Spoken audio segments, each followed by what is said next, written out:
Well, ladies and gentlemen, welcome back to Mitch Wayne's World. Today, I have another very special guest. Mi compa Ricky. Mi hermano Ricky. Ricky Sanchez. And, God, this guy, I don't know. I'll let you introduce yourself and tell the people who you are or who you want to be. Who I want to be? Well, we'll start off with the basics. My name is Eric. A lot of people, my compa to my right, call me Ricky Sanchez. Intelligent Isaac is on the rise as well. We love a good Intelligent Isaac. Intelligent Isaac on the pickleball court and just everywhere around. Yeah, good old friends. Current college student on the come up as well, and yeah, your fellow favorite Salvadoran as well. I have a lot of Salvadorans in my life. That's a tough one, bro. Some of them pay me. That's a fair point. That's a very fair point. No, but you're definitely up there. Also, one of the ladies that raised me was Salvadoran, so like that's also true. The one that like your Spanish was your first language, so shout outs to her too. Do you remember her name? Julissa, of course. Julissa? I saw her like not that long ago. Shout out Julissa. Very special angel. She's great. I was about to dive into a whole story about her, but that's for another pod. Maybe when my Spanish gets all the way back to that point, I'll have her on. Nah, she's just like find her. It's like, hey, ¿cómo está? Hola, hola, niñera. But little backstory on me and Rick. Rick has been one of my most valued friends for a long time. I think our friendship is a great representation of, and at least in my life, my own growth, the way that I treat people, handle friendships and relationships and things like that. Mm-hmm. We always have the great story of when me and Eric first met. We met freshman year of high school. One of my best friends at the time was like, it was like the first week of high school, right? I think we were in lunch. Like it was our lunch period. But it was like the first week, right? Yeah. It was like first week of high school. Everyone's figuring out who they're going to be, what they are, all that kind of stuff. And I had a lot of figuring out to do at that point in life. And my best friend's like, hey, I want you to meet Eric, blah, blah, blah. He's standing in line. And I walk up and I was like, who's this pussy? And was just an absolute asshole to you for a while. I was a good friend to you also. I had your back, but I definitely like took out some things on you. And I think that's really interesting because now you are, I mean, we became good friends pretty soon after that. Yeah. But now you are literally like one of my closest friends. This past year of like growth and all that shit has been like huge for both of us. And you have been like a big part of that. Yeah. And you've seen me.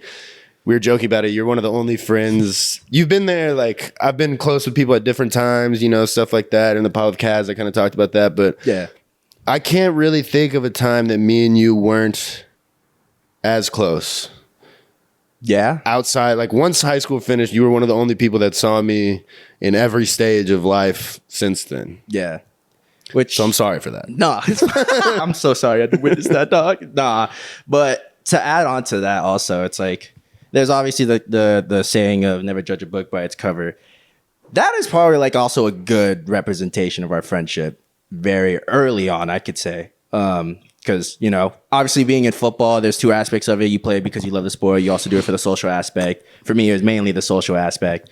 But we, I mean, if we're going to be honest here. Goodness gracious. But to kind of just go on with that, it is crazy how after our friend moved sophomore year, there's like a part of me where it was like, damn, well, he was kind of the glue. We had like our moments and I was just kind of like, you know, to be quite honest. And then from there it was like, oh no, like this is dope. Like Mitch is dope. And then we hung out a lot and outside of football, outside of school. And like you said, we've done some crazy ass stuff together and some funny, memorable stuff together too. So to see both of us grow from then to now and us doing our own things, it's honestly very beautiful. It's very nice and comforting to watch. Yeah, it is. It again is one of those things that represents this. Like, I think that car ride back from Oklahoma. Yeah. Yeah. Was it Oklahoma? Yeah. It was like, which one was that? Yeah, because it was just me and you. We had a lot of conversations about a lot of things, and kind of what I said. Like, I want the topic of, or the overlying, underlying theme of this podcast to be, I understand it now, because I think there were so many things that me and you, and completely different paths. Like, our paths have been very different in life. Yeah. I mean, there's the funny thing of like, here's the difference between the way that me and Eric view the world. And I don't know if most people will understand why this like makes me laugh hard as fuck, but me and Eric we were talking here and there, but we hadn't been as close. I decided to go back to school like, what was that, 2 years ago, 3 years ago? Yeah, like right peak after the pandemic. Yeah. Yeah. Right after I got into that car crash, all that stuff. And Eric was like, oh, I'm going to that school too. Shout out Comets. Whoosh. Whoosh. My boy T-Mike still holding it down over there. T-Mike? Oh, T-Mike. T-Mike. Yeah. Every time someone says that, I'm like, what's a T? Who? It's just Comet backwards. Your tío? Yeah. ¿Qué está pasando con tu tío, eh? Tío, ¿Está bien? Tan tranquilo. But Eric was like, oh, damn, send me your schedule. This is a university of 50,000 people. Hey, send me your schedule. Maybe we have a class together. And my immediate response was, bro, you realize we're going to a fucking university, right? Get out of here with that dumb shit. He sends me his schedule. And we do have a class together. And that, like, the likelihood of that is so low, but it's just a funny thing of a big part of our relationship has been you. I'm not a pessimist at all, but I'm a realist. Yeah. And an intense one. And you are definitely, I'd say mostly an optimist, sometimes to the point where it pisses me off. Because I'm just like, have you looked at the facts? And you're like, well, it's like, it is what it is. It is what it is, but there's always a silver lining. I always tell people there's a silver lining to fucking everything. There is a silver lining to everything. Oh gosh, where do we start? I want to, okay. Let's start with this year. Cuz this year, I think, this is why, Happy New Year's, by the way. Happy New Year's. This is going to be the New Year's pod. This year has been the most life-changing year I've ever experienced in the most positive way. I've had life-changing years in real shitty ways that I didn't have control of, or that I did and it was terrible, whatever. But, graduating last year, getting this like new job that I love, working hard on, cumulative and all that stuff, being the most consistent I think I've ever been. And doing it for myself, not for other people. Going through the breakup, which was obviously like, I reached this peak and then I like dropped down. And guess who was right there a few weeks later? Mi compa Ricky. And, that was, without going into too much detail, that was a night where, it's St. Patrick's Day. If you're not from around here, St. Patrick's Day in Dallas is a wild time, a ridiculous time. And that was the first time that I decided that I wanted to go out after, going through a breakup, whatever, all that stuff. Also happened to be Rick's birthday celebration. Woo. And yeah, I had an experience. Well, yeah. We don't have to draw into that one, but me and Eric had simultaneous experiences that were extremely different. Extremely different. Oh God. And that night was like a night where I probably was the most depressed I've ever been.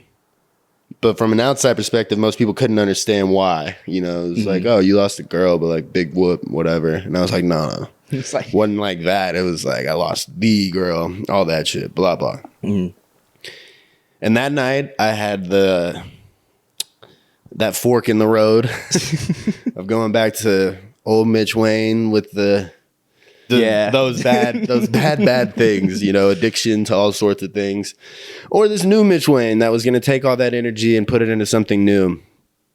And I would like to say that night that you were there and you helped me with that, but you weren't. You were so out of there. You were gone. Yeah, having a good time. But it was a cool reflection of like that started our year. You've been still in school. Yeah. No, just to kind of piggyback a little bit, it's like that the day after. First of all, goddamn, that day after. But the day after, it was like one of those moments where we were, driving our way to brunch, and like I felt it, and it's not necessarily to toot my own horn, but like I can also feel it when there's just this huge negative energy with the people I care mostly about, and I'm like, yo, are we good? I was like, what's going on? Like, and at the time, you shared a little bit, but not gave too much into it, and of course. Our other homie, shout outs to them, kind of helped you through it too, and it was just kind of like an eye opening experience for you. And you talked about it with me, like talking through it, and I was just like, oh, like that sucks. Like trust me, I'm sorry. Just know I'm here for you. Whatever you need, you got my phone, compa. And it's like, hey, we gonna get through this. Like we got this. I was like, it's of course mainly on you, but you knew, like you mentioned earlier, in the fork of the road, it's like. I just got to do something new. And it was just like, again, like you said, an eye-opening experience, which I think everyone will eventually get to at some point if they haven't already. It's a beautiful thing. It's like it's almost like a switch where you're just like, oh. I understand it now. And so I think there's many moments of rock bottoms, and there's like theories of it too. Well, it's not just like one ultimate rock bottom. There's like different parts of it. And like we kind of mentioned it before. It's like there's financial rock bottom, there's physical rock bottom, there's mental rock bottom, spiritual rock bottom. And if you want to elaborate more as far as like where you were, like which one you fell into. Oh boy. I mean, yes, I do like the idea of the different rock bottoms because they can all hit at same time, different time, whatever. You overcome one and think you're good on the others. At that point in time, oh, bro, I mean, I wasn't at financial rock bottom because I had just gotten this job, but I wasn't necessarily reaping the benefits of that quite yet, you know? So that was like its own weird thing. I had money to go do stuff, but I didn't have money to do like what I want to do for my future kind of thing. Mm-hmm. Physical, I was fine. Like, I was still in pretty good shape and all that stuff, which helps a lot, bro. It's a lot harder to be depressed when you feel good and look good. Yeah. You still can, but it's a lot harder. Yeah. But my mental and my spiritual probably were at the lowest of the lows because, I changed so much in the positive to fit my life or to fit into this person's life, have this person want to be in my life kind of thing. Mm-hmm. And then obviously it didn't work out. And I was just like, all that for what? Yeah. Like, for what? I got nothing now, and then I got this little goofy girl in front of me trying to tempt me into some nonsense, for lack of a better term. I was like, man, this sucks. Like, this is terrible.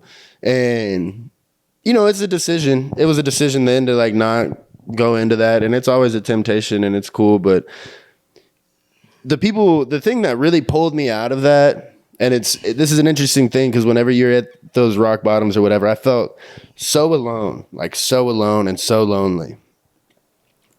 And the only reason that I came up out of that because of and didn't go back to certain things is my friends, you being a huge part of it. The others that I don't want to, say names or whatever, but you know who they are. Yeah. That was the only thing that kept me from being like, whatever. And y'all would, check on me in y'all's own ways or whatever and just be like, what's up, bro? Yeah. how you doing? Let's go do this. You good? And I think reaching those rock bottoms is super important. And sometimes whenever you think you've surpassed that rock bottom, you end up being right back there, and you're like, how the fuck did I do this? It's like, it's a test of strength mentally for sure. Because you get there, and then, like you said, you have a supportive core that helps you, and there's distractions aren't a bad thing as far as like helping you just like kind of not think about it, but healthy ones, not like terrible ones like vices and shit. Because that's when it gets like slippery, and that's how you can kind of get back into it and even dig that hole even further. But to kind of just kind of landing the plane, it's to kind of go through it is kind of just not. Being alone, it sucks. Like being alone in that is just awful because it's just kind of like it's just your mind will never be your best friend in that situation because it'll just continuously fuck with you talking about like, damn, you really did that, or like, damn, like you really did all that for nothing. It's like, wow, bro, like fucking suck. And it's just like, no, wait, please stop. Like, no, don't do that to me. And so again, having a supportive cast is like beautiful because like we're just like, you know, we're like the token of light or like the beam of light, excuse me. It's just like, oh, there's hope. There's hope. And to anyone out there currently going through rock bottom, even going into the new year, as cliche as it sounds, it gets better. It truly, genuinely gets better. You got to make it better though. Yeah, it's all on you. And of course, there's like that stupid alpha, omega, sigma mindset of like, no one's coming to fucking save you. It's like, yeah, you can say that, but like, it sounds degrading to a point where someone's just like, all right, I'm just gonna dig this hole even further. It's like, no, hold on. It's like, yes, no one's going to save you, but at the same time, understand that we're here to help you. At the end of the day, you have to ask yourself, so what are you gonna do?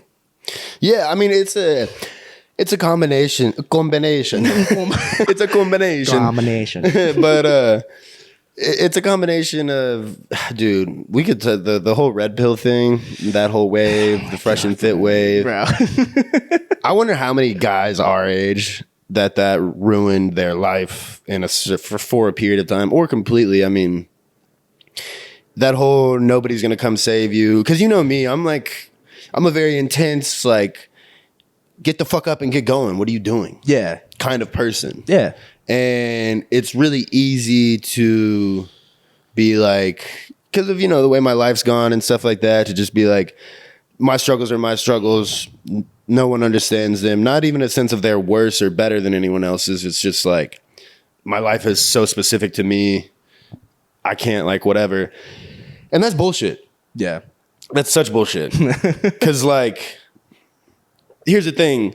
No one's going to come save you in the sense of, like, if you're out of shape, no one can do the workout for you. Yeah. If you are in a bad financial position, no one can change the job that you have for you or the decisions that you make around the money that you have. Yeah. But there's a huge but is, how the fuck are you going to, okay, let's say you need a new job.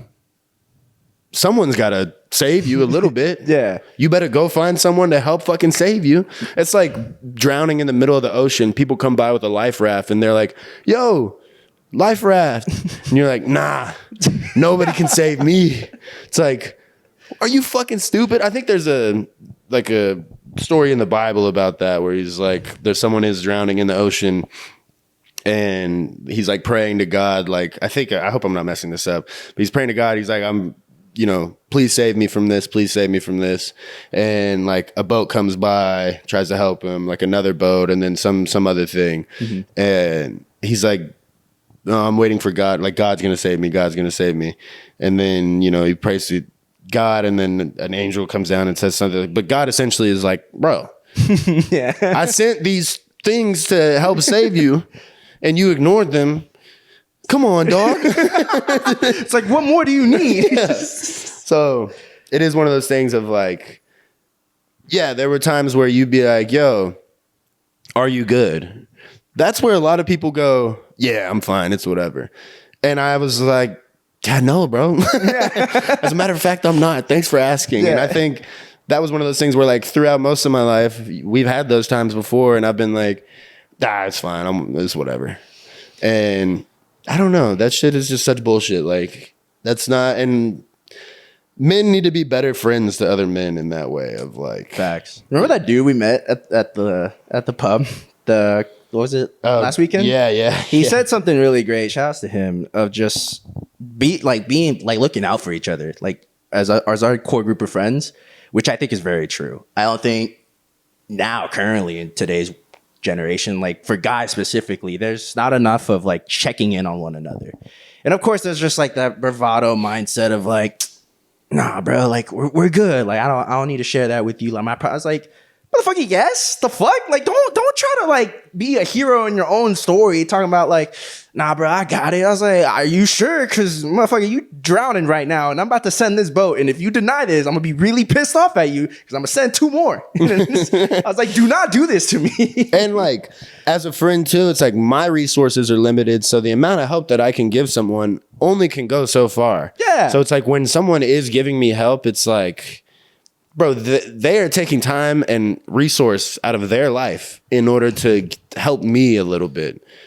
It is so disrespectful to disregard that. It's like I might not have what you need, but I was like, motherfucker, like, can you at least do something with it? I'm taking my time out and my care for you to get better. Like, don't just disrespect me and my time because you're like, but this isn't what I want. I was like, then what do you want? Because if you're trying to get some like certain thing out of it where it's like the highest of the high, I'm like, well, brother, I got like $2. I'll give you one. Yeah, because I need the other one. Yeah, I was like, shit, I need $1 of gas. You can get the other $1 of gas, but like, I need this. And they're like, oh, you got $1? All right, get the fuck out of here. Fucking walk home. Sick of you. Yeah, no, I think that's a. We made a little agreement. I think we're gonna pod until I got a 6-pack of Coronas for us, and I think we're gonna pod just until the Coronas are finished. That sounds like a good idea. Yeah, Phoenix. But yeah, man, what a fucking year. Here's what I will ask. I've asked this for a few people, and it is, what has been the one lesson that you have took from this year as a whole? Like, just overall, I was like, if you have a few you want to share, or if you have one specific that you were like, after this year, this is one that I've learned and that like I'm very grateful of learning and overcoming. And I think everyone, if you know they want to share under the comments, can also share. But Yeah, that'd be cool. yeah, just an overall lesson of this year, because I have 2 really. But yeah, take your time with it. It's if you want me to go first, I'll go first. No, I'm excited to hear yours. Here's the thing. I don't want to hear yours because then I feel like they'll influence mine. Mm-hmm. And then they may be good and we can like connect on them. But if you already have yours, I want to create mine real quick. Yeah. Just because like, I'll probably be like, oh yeah. Bro, I'll try to distill it into one. Mm-hmm. I mean, the first thing that comes to my mind, for context, we're both 25. Our prefrontal cortex is developed this year. And we've talked about this, but like that shit is so real. Yeah. That shit is so real. Like as a man, I think for most women, it happens around like 22, 23. And for men, it happens from like 25 to 26, 27. And bro, like this year, just the way that I have viewed myself and my relation to the world and all that has been like so different. Like my uncle talked about it and like me and you have talked about it. But I remember my uncle was one of the only people I listened to was like, yeah, things are just going to change. You're just going to start seeing life differently. And I did. And I also went through all these experiences that like coalesced at the same time for like whatever. Mm-hmm. One of the main, like the biggest lessons, I mean, it's so corny and cliche, but it really is something that I've struggled with my entire life is like self-love and like really just being okay and like proud of myself, which is again, so corny and cliche. And it's another one of those things that I think most dudes don't really understand. Most people are, but I'm a guy. Mm-hmm. Most of my friends are guys. So like, whatever. And the way that women are just more loving creatures in general. So like, it's easier for them to understand that concept. Yeah. And obviously like the way that I grew up and stuff like that, all that, like I was just always like, yeah, self-love. Cool.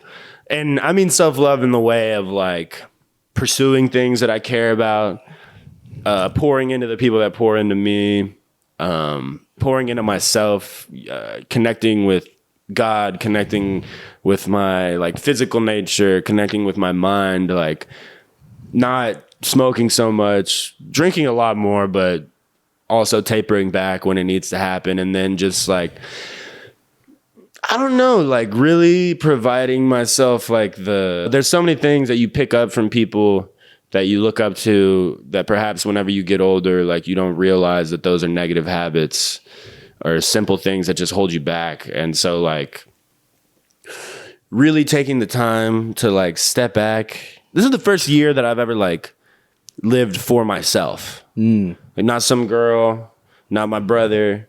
I never really did for my parents, I guess for like the beginning of my life, but like my parents, my friends, I don't really do anything for anyone. Yeah. And it's crazy because, and it, you know, it sounds selfish and it kind of is, but again, like I don't have a kid or any like responsibilities besides like my work. Yeah. So like probably self-love, but like it's so corny and cliche, so I'm trying to be cool and say Cool something mysterious.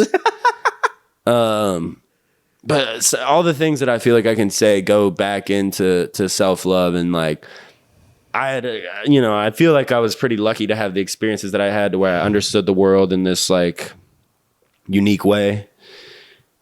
And I always like have felt like just fucking empty and like lonely, bro, which is weird to people because like, to most people I am like fun and you're Mitch like, Wayne. Yeah. Which like I am, and I love being that. Yeah. But it's weird, it's like the stereotypical shit of like when the music shuts off and the lights go out. Like I've been that motherfucker just walking down the street after being, oh, Mitch Wayne. Yeah. Just walking home alone, like in the rain. Like some real like stereotypical movie shit. Yeah. And just like, damn. It's like you walk home and you're like from the bar and everyone's like, man, Mitch was so fun. And then like as you're walking home, you're just like, dude, it's like the most stereotypical shit. And the biggest thing I learned is like, I don't need false companionship to fill that void. Yeah. Like I am this person. That's okay. It's better to be with myself and be okay than to have like, again, false companionship of someone who like likes me for those things, not for who I am type of thing. Yeah. And I think that was like that goes into self-love. That is the biggest lesson of just like, just being okay with like, I don't know who I am. Identity's obviously been like a big thing for me. Yeah. Of like, I'm white, but I grew up in this way that like people would portray me in different ways or whatever, which I think is kind of a big part of the reason that like me and you get along so well is we're both in these like weird nebulous places. And to just like be comfortable with like who I am, all the positives and all the negatives, and just be like, yeah, fuck it, we ride, baby. Yeah. Better to be hated for who you are than loved for who you're not. Yeah. And I think for a lot of my life, I was loved for who I wasn't. Yeah. And like that shit led me down so many like dark paths. Yeah. So, which I love. I mean, sorry to interrupt, but no. Seeing that, and I just love that to hear that from you, because I definitely saw it with how I'm kind of doing the same thing too, where you're picking and choosing who you want in your circle because you have so much care for the people that show up, which is very important. And I think a lot of people think like loyalty is like, yeah, he's ride or die. I'm like, part of it's yes, but part of it's mostly who shows up at your highest of highs and your lowest of lows. And who will call you out. Yeah, like, so it's like those are the important people you want around, not the people that essentially were there and they're just like, don't even trip, bro. Like, you good? It's like, yeah, but I'm really not. Like, I don't think you understand. Like, I need you. It's like, bro, just knock down that beer real quick. Stop being, and it's just like, all right, never mind. I don't want to be with you anymore. Like, you're just not, you're not what I wanted. And it's beautiful. And again, I'm kind of doing the same thing for you. And I'm happy that you kind of are being a little more selfish in a good way of who you're spending your time with and who you give your energy out to. Because, yeah, I think me and you both are on the same wavelength of like, there's so much shit in the world that is not worth caring enough. Not caring enough, but caring about and just putting energy into, where it's like, all right, I'm gonna go this way. Y'all go that way. I'm gonna go this way because I don't care what y'all got going on if it's not about me, So, of course, people will probably take that in the wrong way, but you understand as far as like where I'm going at. So, hell yeah. So that's great. What's your lesson? So I got two. One of them was... You said one, Rick. Oh, okay, my fault. My fault, guys. No, I won't. Two of them is... One of them being really, really finding my self-identity for the first time in like years. And we've talked about this as far as how this summer was the first summer I've been outside. We was outside. And it was the first year. Hey, like wasn't my first summer outside, but I brought him outside. So this was the first summer like like I was outside. Like my sister told me, like on a scale of 1 to 10, be my brother. He said from between 1 and Christian, you was a 6 this year. I was like, I'll take that, because I definitely was like out and about, just having a fucking blast. So, granted, I had summer school, which was a bitch, but we was on the grind.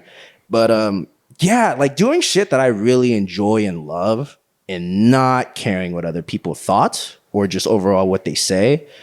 And we brought up like the idea of like a run club, and you're just like, nah, I ain't doing that shit. I was like, oh damn. I was like, I do want to get active though. I was like, I miss being physically active and like playing a sport. Shout out to all the run clubs Yeah, out if you there. do a run club, that's great. Good for you. There's one specific one I'm thinking of. Nah. But we were just like, yeah, we need like, I want to do something. You're like, that'd be dope. We got some homies that I definitely would be down to do that. And then pickleball came around. El Pico. And so it started with our core of 4. And then we just started the group chat. And then 4 became 6. 6 became 8. 8 became 12. 12 became 16. We have like, what is it, 32? Dude, we've maxed out the iMessage group chat. And so we did so much pickleball that summer. It was the first time like I'm doing shit that I truly love and enjoy. And also like trying shit that like if I do it, I'm like, oh, I wasn't really feeling this. Probably not going to do it again, but I'm glad I tried. So it was like so nice to say like, because the question when people ask you is like, oh, so like, what do you do for fun? Back then, me would have been like, nah, shit. It's just like, damn, for real? That's such a weird question to ask someone. I want to hear the second one, but that is such a weird question to ask someone. It's like, what do you do for fun? It's like, my answer is always like, everything. Yeah, and so like what? That's what. Yeah, now my answer would be like, oh, I do a bit of everything. I was like, I work out. I just go about like 5 times a week. I was like, me and him play pickleball every like week or two, twice a week, and sometimes I just like to stay at home though and play video games as well. I was like, me and my homies do that, but right now while I'm in school, like I can just answer off the like tip of my tongue as far as just like what I do versus where I'm like, nah, shit.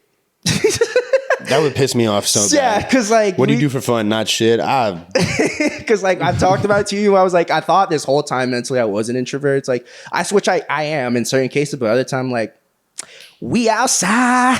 Yeah, I've always thought that's an interesting thing about you. It has been really cool to watch you kind of grasp your identity and mold it and shape it into be just like confident in the person that you are. Because your self-confidence has skyrocketed this year, which completely changes the way you are as a person. And I will always and always have get on to you of just like, because it's like you see someone who's an incredible whatever, good at like amazing at something, and if they're just like, nah, I'm okay. It's like, no, dude. Yeah. You're the best at this. Go be good at it. Yeah. Like, don't quit fucking around trying to be humble and cool. You already are, so therefore you don't need to be. I'm not saying you're the, some virtuoso in something, but yeah, you're like a super cool dude in a bunch of different ways and have a lot going for you. And to see you finally be like, oh yeah, I do. I understand it now. Yeah, it's a complete game changer because it opens so many doors for you. And we talked about this too on the car ride home, where it's like the Chamber of Secrets is like about to get unlocked in like the craziest, exciting, and for me at least personally, nerve-wracking way. But it's all gonna be so beautiful in the end. It's gonna be so fun. I want to touch on that after that. I want you to tell me your second thing, and then I want to touch on the Chamber of Secrets after I piss and open up another beer. That's fine. The second one, for context, it was like me seeing a girl very early this year. And, that shit happened. It didn't work out. But the best important lesson I learned from that is it won't matter a year from now. Like everything that I've done and everything that I poured into, it won't matter. This is very contextual, I will say. Yeah, very contextual. But because sometimes it does matter a year later. But for my sake, it won't matter a year from now. And it could go for everything too. Because I understand when a lot of people stress about certain things, when they put their time, effort, and energy, and they're just like, I want this to work. And I'm like, sometimes it won't. It won't. And you're gonna stress about it, and you're gonna hate yourself hopefully you don't hate yourself. You shouldn't hate yourself that much, but you're going to hate yourself. You're going to be down and out and just like, why? Like, why? And that's where I learned, and I want to share to the people out there. It's like, it's not going to matter a year from now because you did what you did. You did what you could. And that's all that matters. At the end of the day, what do you learn from it? How do you grow from it? And growing, healing, however you want to put that word in, that's interchangeable. And how do you move forward from it? Moving on is like a different term because it's just like you just want to move on and forget about it and act like it never happened. But that's the thing. Moving forward, yeah. It's better to move forward because you'll still have those thoughts. You'll still have like those recurring memories and whatnot. But it's very caring for yourself to know like you can move forward. You know, so that was one of the most important lessons. It's just like it won't matter a year from now. And like I even like took that same lesson and thought it back to school for more context. I didn't do great my first fall semester transferring, and I remember running up to him and I was like, "Dude, I don't know what I'm gonna do." And it's just like in his words, it was more like, "No, you are like." You're gonna figure it out. Like you can make me sound like a dick. I don't give a fuck. Tell them exactly what I don't know. Remember the exact same words, but it was just more of like you're gonna fucking figure it out. Like no, I was like, bro, what do you like? Fuck, am I gonna do about it? Yeah, but it was more of calling me out. Like, will you do this, and that? Like, did you even try? It's like. Yeah, so like that's fine, and that's again these are the type of friends you need. Is the one that's gonna like, as far as the delivery, it may not sound nice, but it's what you need to fucking hear. That's most important. And you laugh, but you know it's true. Yeah, no, I've tried to get better at my delivery, but listen, if I care about you, if I don't care about you, I'm gonna clap for you and be like, oh, nice, that's cool, man. Good for you. If I want you to be in my life and you're a person that I hold to a high standard, and you're over here telling me that you can't do well in school when I've known you, and I also know myself how I've done in school, and like I'm like, dog, yeah. You telling me all these people can do it but you can't? Yeah. What the fuck does that say about you? Because either one, I have done a terrible job at reading you as a friend, because and not that graduating college is like this big indicator, but it's more just like the way that you were like, I can't do it, and I'm like, well, you could go to platinum and fucking beyond and Valorant. You spend fucking X amount of time on there. Don't tell me you can't do it. You don't want to. Yeah. That's cool. But you can. Motherfucker, what are you talking about? There's also moments where like people were like, oh, where you go to school? I was like, yeah, it's UTD, it's whatever. And I remember like vividly like, motherfucker, this is the hardest school you will ever go. Don't downplay you not going to a hard school. It's not a fucking challenge. Like everyone that whenever I tell them like, all sorts of people in all different demographics, snobby ass, rich ass people. When I tell them I almost said my white ass, my white ass went to UTD or whatever. They're like, oh, you must be smart. And my response is, yeah. Oh yeah. Yes, ma'am. Because again, like you don't have to talk yourself up beyond shit, but I don't like when people talk themselves down immediately. And you've always done that. You've gotten so much better about it. But you've always done this thing of like, yeah, well, I accomplished this, but it was because of this. It's like, no, you accomplished. And again, this was something I learned in my last relationship, the whole self-love thing and all that. This bitch taught me how to love myself, and then was just like, all right, peace. Which I appreciate, and I needed that. I really did need that. Shout out self-love. Shout out self-love. And but I learned like even with where I work and stuff like that, like it's easy to downplay it. Sometimes it's fun to downplay it, right? Because you're so confident in how great the thing is that you're like, yeah, it's whatever, Yeah. But it's good to be firm and whatever, especially because like people will view you in a way that when you are confident and when you do have things going for you, and you've pointed out when people do it to me all the fucking time. Mm-hmm. Any room you give someone to have a leg up on you or something, hold something over your head, they'll take it. Because most people are very insecure, and most people need, instead of reaching your level, they want to drag you down to theirs. Mm-hmm. And that's like, you can't give people room to do that. Yeah. So. No, I feel you. I wonder. It's even as simple as pickleball. Like I told my friends, like my brother's friends or whatnot, they're like, oh, you play pickleball? I'm like, yeah. And they're like, you nice? I was like, yeah, I'm pretty good. And they're like, I'll probably wash you up in the court. That's when I'm like, What? And I was like, you Dude, haven't unless even seen me unless play. you're one of those fools that's like really, really good. Yeah, if you got like a pickle rating of like 8, by the way, there is a rating on pickleball in case y'all didn't know. It's like what, 1 through 10 or I don't know. 5 through 10. Yeah, but like unless you're like the highest rank, then yeah, I ain't gonna. You got We should get our ratings, honestly. I'm down to do some open tournaments. Just We should get our ratings because like we're good. Like it's like I'm trying to think of what it's like. I mean, it's like most other sports, but it's like it's kind of like Valorant. You know, it's like okay, you're gold. Okay, you're good. But it's like, oh, you're diamond. Oh, you're really good. Yeah. Oh, you're ascendant. All right. Like are you pro? Are you radiant? Yeah. Like, oh, that's big dog. Like, yeah. And pickleball is kind of like that to where like, you know, we've played against people who are so good that it's like not even close or whatever. But most people who like play for fun, I'm like, bro, I will wash you. I mean, it was like kickboxing. Like, unless you fought amateur, like at a very high level, like no shot. yeah. Like, come on, dog. But like if some average Joe Schmo is like, yeah, I've been in some fights, you're just gonna look at him up and down like, have you? Yeah, I mean, maybe you clock someone in the face at a bar or something, but like you never squared up with someone who knows how to kick you in the head multiple times, or kick you in your fucking kidney and make you piss blood for the next month. Yeah, or send your ACL out the side of your fucking body. So yeah, it's one of those things where being confident and all that stuff. Yeah, and again, you've taught me that very well. It's just now, it's instead of downplaying it, and when I'm confident in my nature of what I'm doing, it's like, no, like hold on, who are you? Like don't try to act like you're like more macho than me. And I mean, the gym's honestly also a good example too, Bro.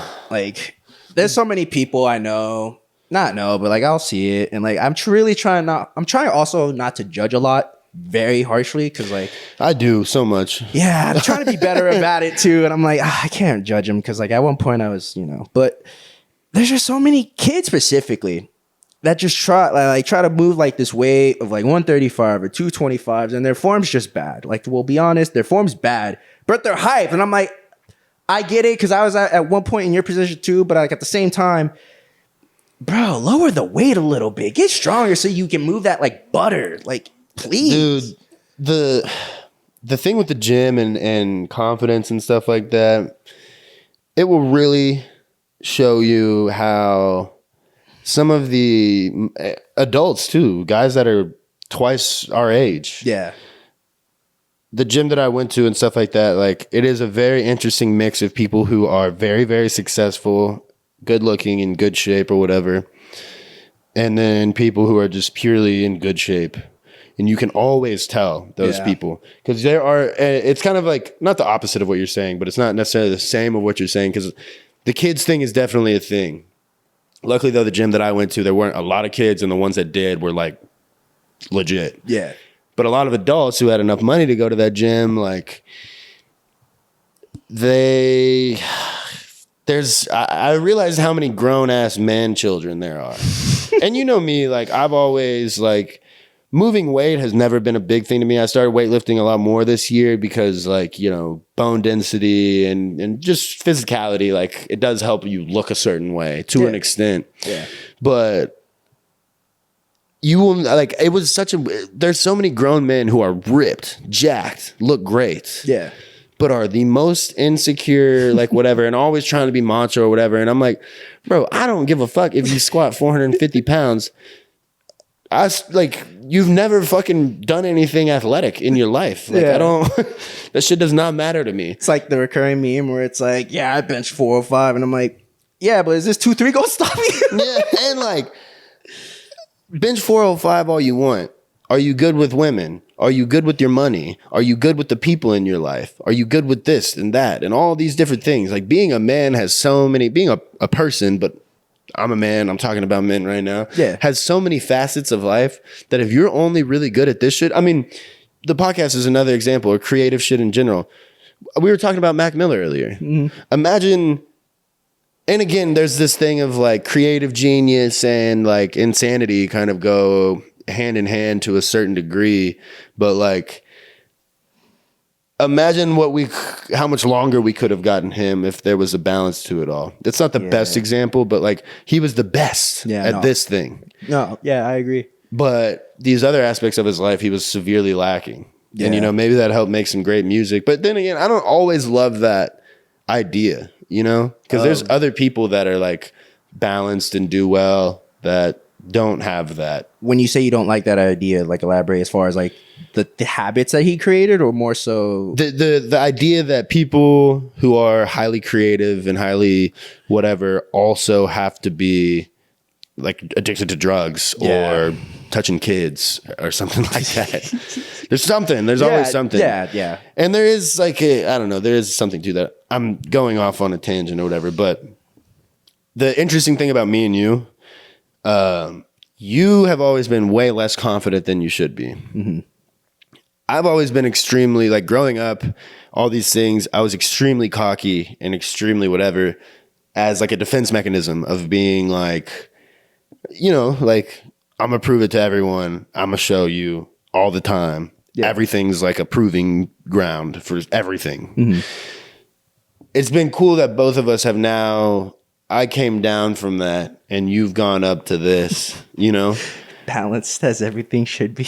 Yeah. And we have been a counterbalance to each other in a couple ways like that.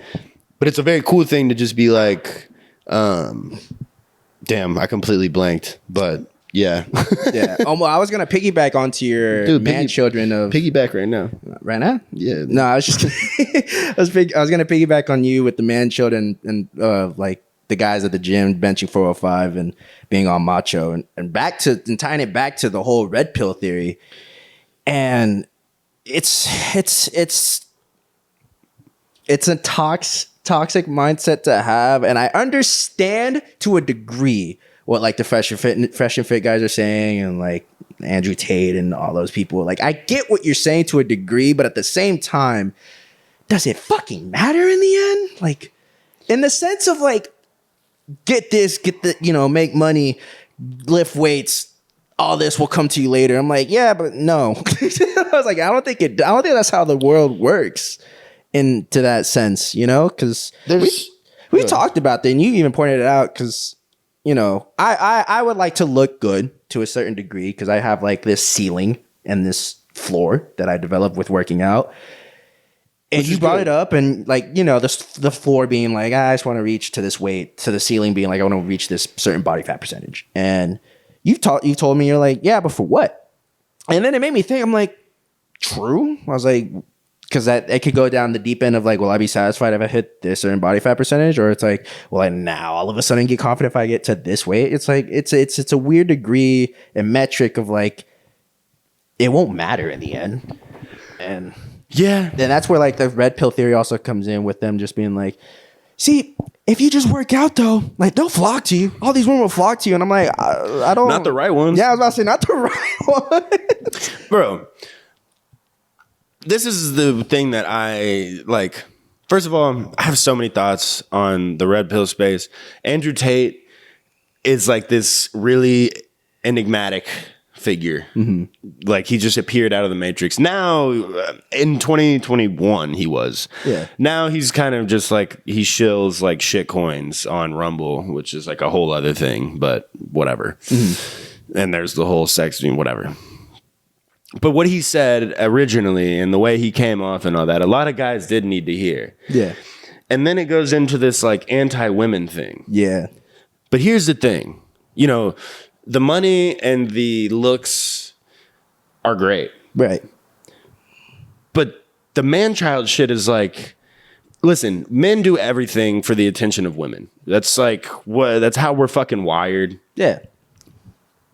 But how you go about that can completely dictate the type of women that come into your life. Yeah. I can agree to that. I have never attracted a woman based off of my physicality, my physical looks. Yeah. Like my strength and shit like that. I can't act like I haven't, based off of like, everyone does it off of like looks in some way or another. Yeah. My money, definitely not. I just got money. And when I had money the first time around, I was It was hidden. I had a Jeep, but it wasn't like a crazy one or whatever. Yeah. So like, I just got that shit. The girl that, you know, we broke up and it was this crazy relationship and all that stuff. I was addicted to fucking painkillers, chubby, and had no bread. Yeah. And she was all about me.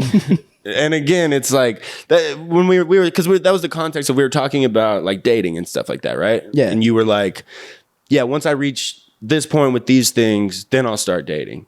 And I was like, no, yeah, that has nothing to do with it. Because guess what? If you're going to attract women based off of that, you're going to have really bad results because women's brains are wired completely differently than us. Yeah. They don't, here's the thing. Women like when a guy is like relatively in shape. They don't really even give that much of a fuck about that, sadly. It's just good to do for your own health. Yeah. But money is a thing for sure. And women like being bought things and all that. But it's not because they want nice shit or whatever. Some of them, yes. But a majority of good women don't want a loser who has no money because it shows that you have the ability to do something. You have drive. You have character. You have the ability to go after something, reap the benefits of it, and then continue to, you know, safe harbor that. Yeah.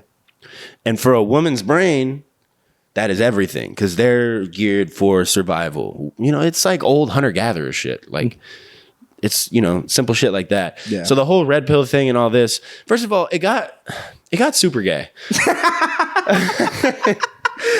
Let me explain. Hey, man. Let me explain.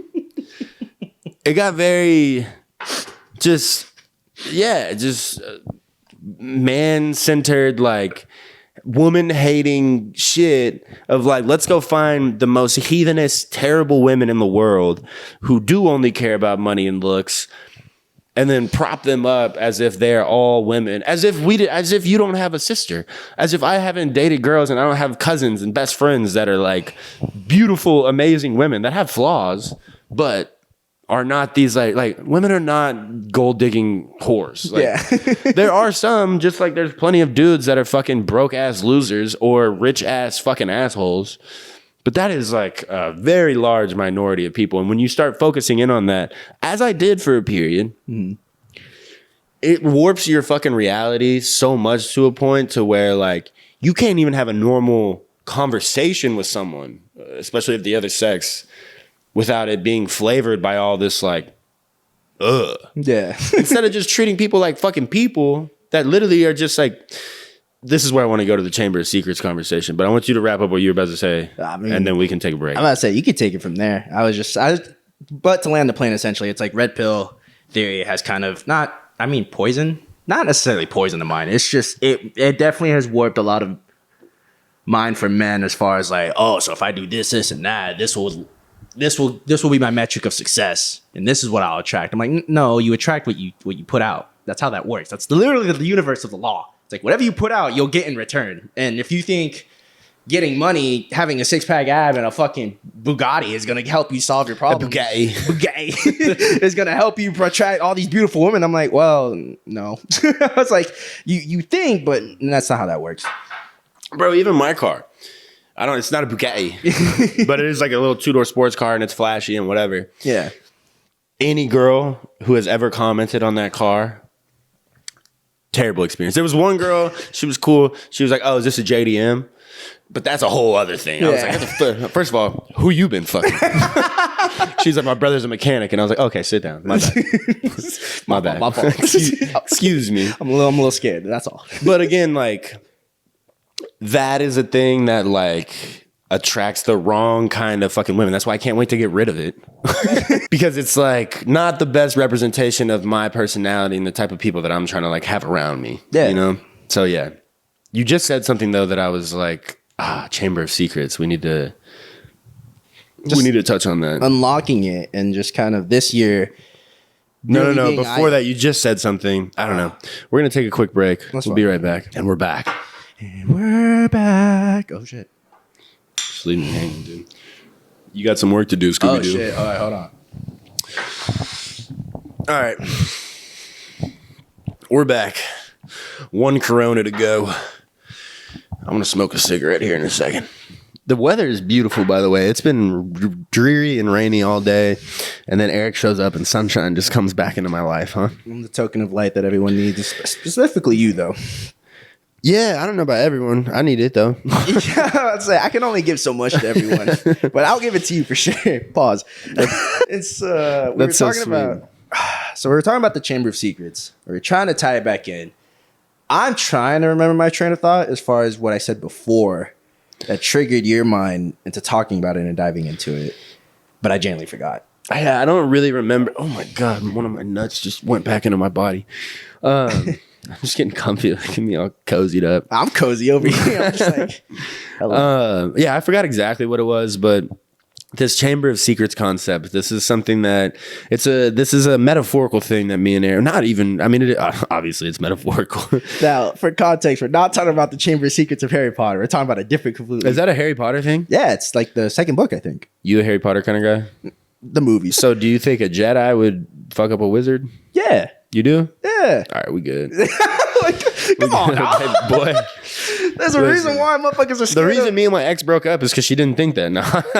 I mean, relatively speaking, like Darth Vader was scared of two people: his own master and the master before his own master. You know, come on now. A Jedi's gonna fuck up a wizard. Bro, the Force is beyond anything. But anyways, this is not the Harry Potter Chamber of Secrets. This is something that this whole I understand it now concept and growing up, prefrontal cortex developing, all these different things that like, excuse me. Yeah, it's good to get it out early. Good God Almighty. It's something that one road trip that we talked about, we took like a 3.5 hour road trip, didn't play a single song. We were just talking the whole time, which is very rare. There's not a lot of people that I can do that with. It's good stuff though. Yeah, it is. There's only like, I mean, the only people that I've been able to do that with are some of the people that I've cherished like the most in my life. Yeah.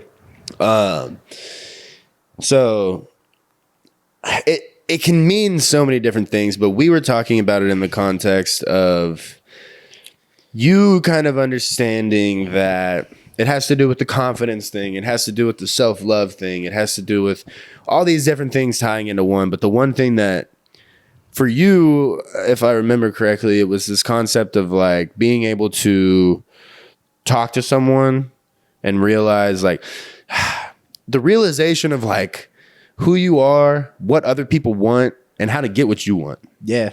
And also to add on to that, just when meeting people, even it's like letting them know and showing them through body language and through your, your speaking skills. It's like, hey, my name's Eric. Who are you? Like, I want to get to know you just for this little. Well, maybe don't ever say it like that. Well, right, but like obviously, if someone was like, "Hey, my name's Eric. No, not good to meet you," I'd be like, "Nah, obviously not that." But like, what the fuck do you want from me? But being able to like converse, all right, fucking weirdo. It's like, get this motherfucker out of here, please. It's like security.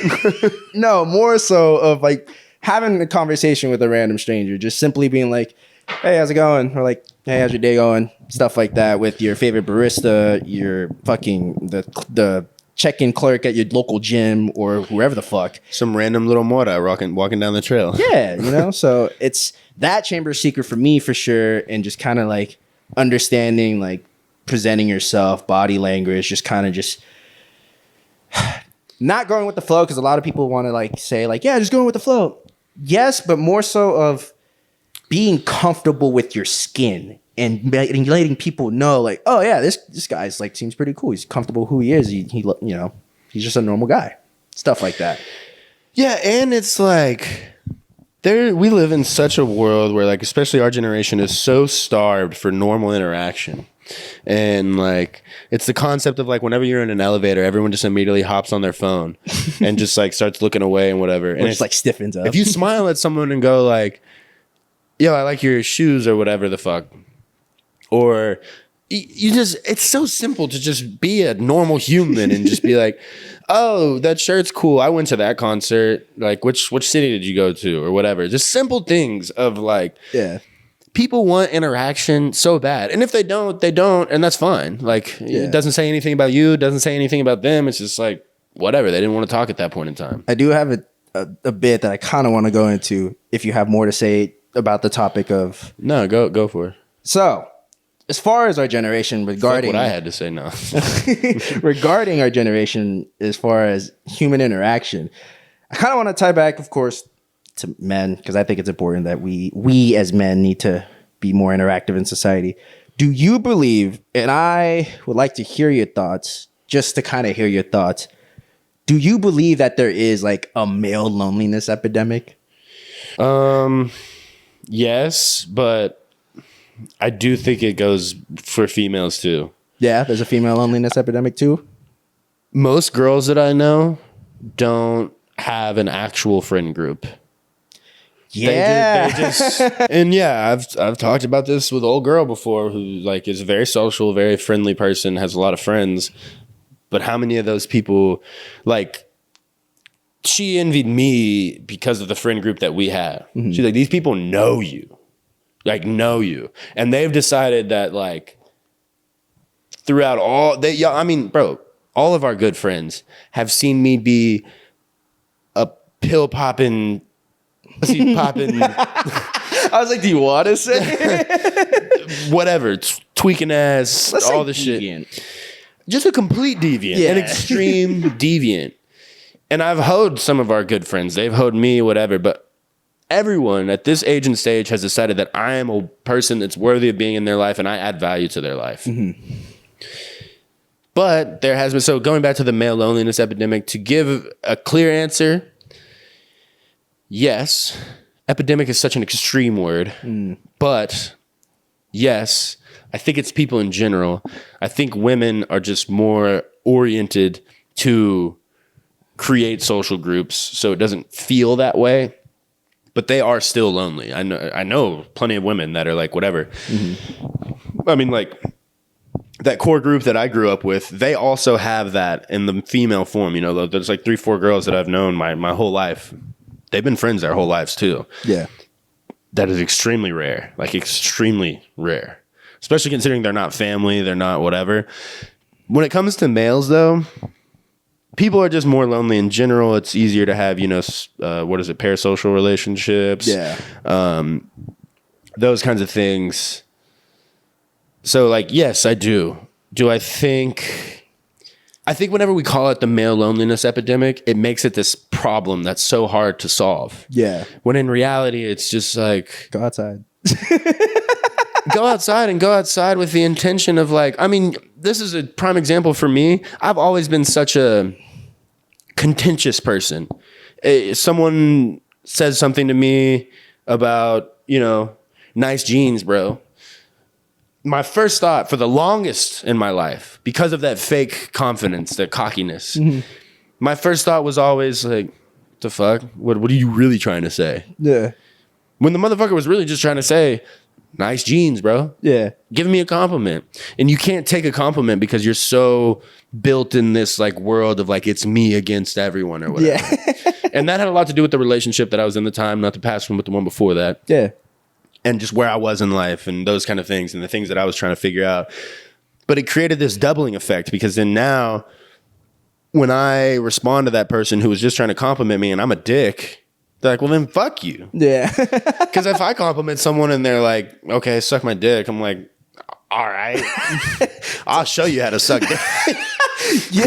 Pause. What you want to see? No pause, actually. Press play, rewind, fast forward. You heard what he said. Give a fuck. I'm not saying I'll show you how to do it with my mouth. It's like, he might do it, and he just points at a random Joe on the street. Yeah, get on your knees, start sucking his dick.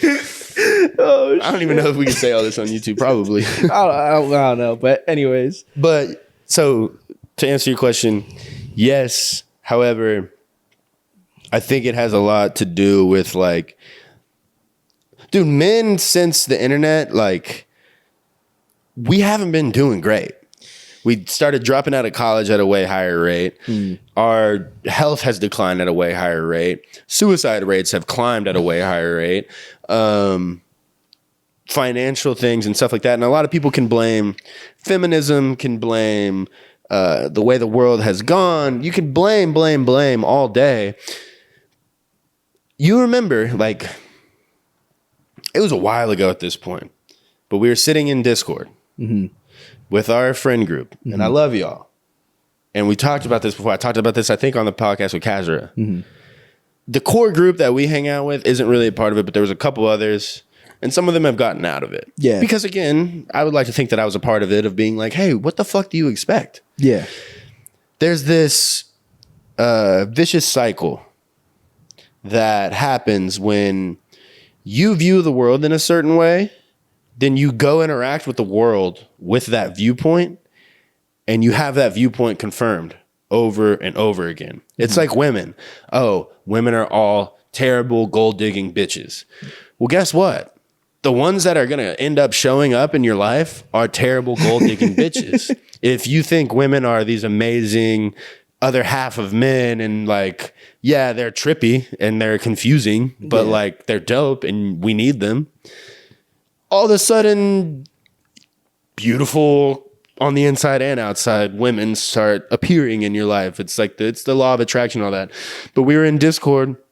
I don't know who I was bitching at, but I was going hard on someone because they were mad at me for being outside. And they're like, oh, here's Mr. Side Quest champion. Blah, blah, blah, blah, blah. Side Quest Stanley? Yeah. And I was like, dog, what the fuck you want me? I don't give a fuck about fucking being the best at fucking Valorant. Yeah. Because like also too, I'm never going to be the best at that. I tried it. If I'm not, you know, if you're not really, really good at something within like a year of doing it and trying hard at it, you're probably not made for that. Yeah. It might be a fun thing that you do for fun, and that's great. And so occasionally we'll go and we'll play, and that's fun.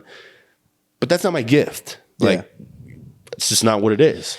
I think so. Two things I'm going to touch on is that Sorry, I went all over the place. No, I know. Side Quest Stanley. I'll touch on that a little bit. Well, I want to finish real quick what I was saying. I was going off on someone because I was like, listen, all y'all have done for the past 2 years is the same shit. Somehow, whenever I come back to this, y'all are still here. And you expect me to want to just do that. But y'all love all the stories that I have. Y'all love all the different things that I go and do. And then you want to hate on me for the same shit. Motherfucker, get going. Yeah. What are you doing? Because you're going to be 28. You're going to have no life experience. And then all of a sudden you're going to be looking back like, oh, I was, you know, top 500 in whatever game. It was like, well, you were 498th. The motherfuckers that got paid from that were 250 plus. Yeah. What the fuck have you been doing? But two things I'm going to touch up on is that, just like that group. For context, I love y'all. Y'all are my brothers. And the male loneliness thing. But first with the... And this was a while ago, by the way. Yeah, a lot of y'all, we've... So to touch on that, again, not to give out too many names, but them with the background that they come from, I understand it from their side. That's their way of like catching up, talking to each other. Because they, for context, we all live in different states. We're not all in the same city. We don't live in like a remote area. We got one in this state, one in that state, vice versa. Don't get me wrong. I'm not hating on that. Yeah, I'm hating on the excessiveness. Right. And so for them to kind of like say that, and that was a while ago, by the way. And that was a while ago. There is just a tiny bit of reflection to understand like we're outside because this isn't all that we have. Again, that does not discredit for what y'all got and what we got in that Discord group and how much, you know, we bonded on so many things. And again, love them to death. They're my brothers and they've helped me through a lot when I first originally met them. Like from that time point to now. It's balance. Balance. And I talked about it with one of our good friends and I was like, yo, think about it. Like in the next, well, I'll say 5 years, right? We're 25. So 30. Do you see us playing video games? And it's again, I do. Yeah, right. And like, again, it's just what we can't predict the next 5 years. Maybe, you know, in those 5 years, you meet a girl, you love her, engaged, married, you have kids. Bro, you're going to make sure that kid's okay. You're going to take care of your family before you get on for 5, 6, 7 hours of video games. Vice versa for me too. And it's not that like I will never not play video games. Again, that's part of my identity. Like you're going to get with it, get right or get left. So it's that thing. But at the same time, you know, I told them, like, I get it. I am going to do better as far as catching up with them because, again, they're mostly, like, on Discord. We play video games. Again, that's how we catch up and just talk about life and shit. But I like to just call people randomly, like, out of our core friend group, be like, yo, what's good? Like, how's everything going? And so, and that can be touched up if we want to get them on the pod soon. And well, I want to do that full group pod. Yeah, so that'd be dope. The specific ones that we hang out with the most aren't the people I'm necessarily talking about. Yeah. A couple of them are, but again, it's not talking shit. It was more, and again, this was like a year ago. Right. So like a lot has happened in that, and they've been a part of our outsideness all summer. Because again, I'd like to think that like I'm a bad influence in the way that like we gonna get fucked up, but I'm a good influence in the way of like, again, Discord is great, gaming is great. I'm always gonna game. That's a huge part of my core identity. Yeah. The whole side quest thing and all that is something that I'm like, bro, that is the essence of fucking life. Yeah. And my whole, from now on, for a while, whenever I was even in my last relationship, but even like especially now, my entire goal with this, with traveling, with the work that I do, everything is to experience as much of life as humanly possible. Like I think about this all the time. I was talking about it with like someone, I forget, like either my boss or my mom, some woman authority figure in my life. And they were like, yeah, like, you know, what's your, like, you think you're always going to work? And I was like, yeah, because it keeps me sharp. Like, what the fuck am I going to talk about if I'm not working? I'm just going to do a podcast full time. What? Yeah. That is an asinine idea. Now, am I always going to do data analytics? I don't know. Probably not. Mm-hmm. But is that going to be the platform that gets me on to the next thing, that gets me on to the next thing? I was like, I love making the shorts and I love making the podcast. But what I talk about is all the shit that I'm doing on a daily basis. Yeah. If you're not doing shit on a daily basis, what the fuck do you have to talk about? And then I think about, you know, I want to name my kid Mitchell Wayne. Yeah. It's not hard to figure out my name, but it's like the surname I'll think about later. Like no, the surname will be mine. I just like, it's not out there like that. Like junior or third, or because you're the third. Okay, yeah. I'll just be my last name, fool. You're right. See, this is the type of shit right here. No, but I'm going to name my son Mitch Wayne the third. Mm-hmm. Because I hated my name growing up. I have all these different things. With my father, obviously, we reconciled them, all this different shit, blah, blah, blah, blah. Yeah. But there is nothing else I want more than my future kids to have all my experience already given to them. Yeah. And to have cool stories to tell.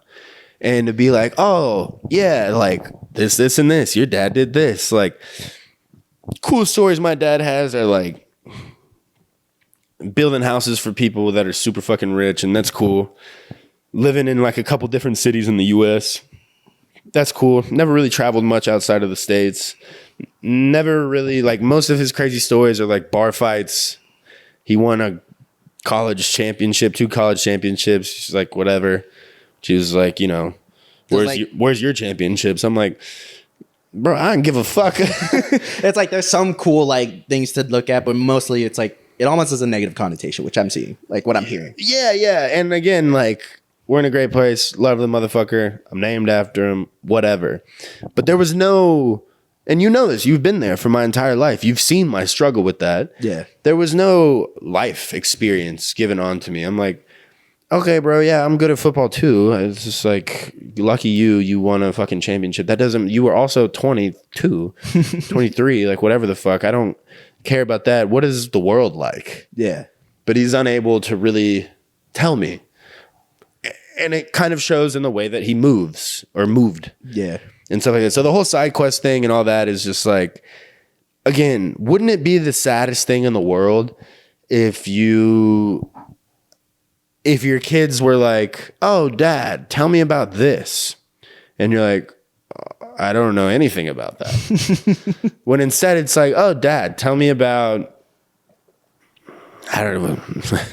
What's PG to keep it on the podcast? I don't know. Just, yeah. Just what was your life like early adulthood? Yeah. And then I'll be like, let me tell you something. I got a podcast for you to watch. What is this thing like? Oh, well, you know, me and my friend went there when we were 25 or 24 or 27, 28, whatever. Or me and your mom went there whenever we were 20, like before we had you, kind of thing. And like, it's interesting how easy, and I don't know if it's just like a human nature thing and, you know, like I'm the weirdo kind of thing, which is kind of true. Like you are the weirdo for like trying to achieve at like a higher level. People will alienate you for that. But it's like, I mean, Like when you say try at a high level, like high level consistently, like you're consistently trying to like try at a higher level. It's not even that. It's just trying to experience the full breadth of life. Because consistently trying to try at a higher level can also be its own trap of like, well, there's a certain level of height that you reach that you don't need to go much higher. Like because like for at one point there's like the floor and ceiling concept. Your ceiling will try to be consistently your floor, and if you don't hit the floor, it's like, well, fuck, I'm doing something wrong. I'm a failure, and I'm like, no, you've hit so many highs. I was like, I don't know how many highs. It's like I don't know how many highs you want to hit, like brother, like floor, ceiling. Hit the fucking floor. You'll be good about it. It's like, if you hit the ceiling, that's great. That's great. We talked about all those rock bottoms, and they don't always like, you know, financial, spiritual, physical, mental, all those things. Those are all things that different pursuits in your life it doesn't have to be rock bottoms either. There can be the floor ceiling thing. It can be, you know, whatever different thing. Those are... I'm actually about to make another little video soon about like playing life as a video game. And that goes into that of like skill trees and shit like that. Yeah. That's where being a gamer can really help you. Yeah. And shit like that. Because then you start viewing everything as like a little like game, blah, blah, blah, blah. At first, my brother like taught me, like try to like put that in like concept in my head because he knew I was a gamer, and in my head I was just being ignorant as the younger brother. I'm like, shut your bitch ass up. Like, no. I was like, what do you know about life in video games? And then now as I get older, I'm like, oh, a lot. He was trying to like, he was so right. It was like my fault, gang. And so yeah, it's kind of like to land the plane because we were talking about, you know, how many planes have you landed today? Shit, 4. About 40, you know, one little 737. Not Boeing though. We don't want for a Boeing. I think the Boeing 737 is the only 737. Oh well, shit. Hopefully it's not Boeing. After all the catastrophes going on. Hey, kid's not a pilot. It's okay. Yeah, but no, to land on the side quest Stanley thing. It's great to experience life. You obviously want to experience life. It's just, again, balance. We don't want to be trapped in one side because you'll realize you're missing out on a lot of things. And that's where FOMO comes into. And I'm the most FOMO ass. I'm so bad about that. I'm trying to get better about it too, but you know. You're good at it. Yeah, because you know, we'll touch on that later. But to land the plane for the 5th time. You don't want to go I'm on about one. To start bullying you. Yeah, we don't want to go on one end because then you're just only going to be trapped in that one end, and you won't know what the other side's like. But if you go on that other side, maybe too much, it's like, oh shit, like this is what I used to love to do, and I'm kind of missing out. And so, yeah, just go outside. The second thing I wanted to touch on was the male loneliness thing about being outside. Can I finish on the first topic real quick? Yeah, go for it. My biggest fear in life is to be. Okay, there's a quote. It's a super corny quote, but it's a very whatever. Everyone's biggest regret in life whenever they're on their deathbed. I don't know how true this is, but I like it. Mm-hmm. But I didn't come up with this quote. It's a quote from someone else. Mm-hmm. I forget what it is. It was like a research thing though. Everyone's biggest fear or biggest regrets in life whenever they're like getting interviewed on their deathbed, you know, it's never the things that they did. It's the things that they didn't do. Yeah. And that shit changed my whole fucking life. Cause I'm like, you know what? I'd rather do shit and it not work out than not do shit and never know. There's another quote. It's a fear kills. Trying to go quote for quote right now. Trying to go for quote for quote. Just to add on to it, the fear of trying kills more dreams than the fear of failure. Yeah. So I had to think about it for a second. Yeah. Yeah, and so that's why I'm trying to do that more too. Because like at least when you try and it doesn't work out, you go about it 2 ways. One, it's like, oh, okay, it didn't work out. How can I like overcome that, adapt from it, learn from it, and get better? Or like, well, shit, I tried. At least I know I tried. And I learned some shit. Yeah. It's like, cool. So this isn't for me. Moving on. You know, so that's something that is going to be also in the back of my mind moving into this next year. Because I've learned a lot this past year that, again, we're talking about the Chamber of Secrets and I understand it now. So it's my fault, guys. We're just hitting tables over here. Motherfucker starting earthquakes. Fat ass. There's fucking earthquakes going on outside your complex. I don't know what the fuck was going on earlier. Bro, someone was driving up and down, like just popping out their fucking window for like 30 minutes. I literally, you could see on Ring, there was I want to go to the male loneliness thing, but this shit was crazy. It's holiday season. I could see it on the Ring app. people were like, "Did you hear gunshots here?" And usually it's just fireworks. It's just fucking white people from the suburbs being like, "Oh my god!" But I heard it, and I was like, "No, they're popping." they dumping over there. And I looked on my ring, and it was all the way up and down the tollway to here. I said it was like a circle here, a circle here, a circle here, and a circle here. And I was like, I mean, it didn't really scare me because I was like, that's stupid as fuck. You're going to accidentally kill somebody. Cameras are going to get you. You're going to spend the rest of your life in jail. Yeah. Whatever. But like, also too, like, imagining someone just like, because they had spun the block like 2 times. I'm serious, bro. I was like, bro, I thought, nah. Yeah. We're not going to do this on YouTube. Male loneliness. That transition right Male there. loneliness. I just simply wanted to touch on just, it sucks that, first of all, you brought up a good point. The idea of saying male loneliness epidemic, that is very extreme. When you think of the word I can't even think of the word, like the true definition of epidemic, but what I can think of is like, it's like a global thing that like, it's like drastic, like everyone's affected by it. I forget the definitions, but it's like epidemic and then pandemic. Yeah. There's like a Latin root thing. I don't know. And so when I think of male loneliness epidemic, it just comes back to what we were talking about, how when people ask you, from a guy's perspective mainly, I'm speaking it more towards like the guys, you ask them like, oh, so what do you do for fun? Like what do you do? And they're just like, nah, shit. And then you kind of already, it's again, I'm really trying not hard to judge people, but like you kind of already read them right off the bat, like, you're not fun to be around, huh? Pussy ass boy. And so I understand like some people just don't want to be outside. There is a certain extent where I'm like, that's fine if it's like the club's not your thing, the bar's not your thing. You know, you'd rather stay here because like. But that's not the only thing me and you do. Right. But like, that's what people think of when they think of outside. But it's like, no, my brother, it's just outside. Yeah, just like being with fucking nature or like interacting with other people or just doing fun shit outside too. Pickleball, basketball, fucking soccer. You have a dog, throw the frisbee around, you know? So shit like that. And with other people though. Other people is the important part. The other people, yeah. Very, very important. And whenever they just say like, nah, shit. Like, again, it's great to not be outside if you like understanding like, you know, what you do like and don't like. Cause like say you like to have your friends over and watch the game or play video games or just like kick it like this, minus the microphones and the camera. But like to genuinely not want to be interactive with other people, it's just not healthy for you. More in the sense of you're just going to struggle like in every step of the way. And of course, some schmuck will go be like, nah, bro, I just don't really fuck with people. I was like, how can you just say you don't fuck with people if you haven't even like bothered to like say like, hey, how's it going? Or hey, good morning. Bro, like, that is the most like I'm going to censor myself, but that is the dumbest mindset. Like, I'll admit it. There was at one point where I told myself that, but then like as I got older, I'm like, wait, what? No, like I like people like interaction is great. Like I can't, that's just ignorant of me to say like, nah, I just don't fuck with people. I'm like, what? You know how corny that is? It's like, cause again, it goes back to you saying like, it's that me against the world like mindset. I'm like, no one hates you, bro. And the people that do, like, why are you giving them that energy? Like, you're letting them win. And again, this is coming from a guy who for a good portion of my life was like, I don't fuck with people like that. I don't need people. Shut your bitch ass up right now. What the fuck are you talking about? Motherfucker, the only way that you can come into this world is 2 people fucking.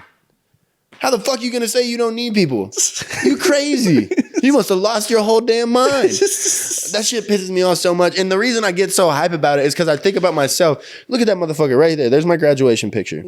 You see that kid? Y'all can't see it, but that's a good kid. That's a happy kid right there. That's a handsome man. But that's a happy kid. Yeah. That's a motherfucker that was like, realized a lot of things. And like, that was when my uncle and all them were in town. I was with a girl and all this, like, I had it figured out.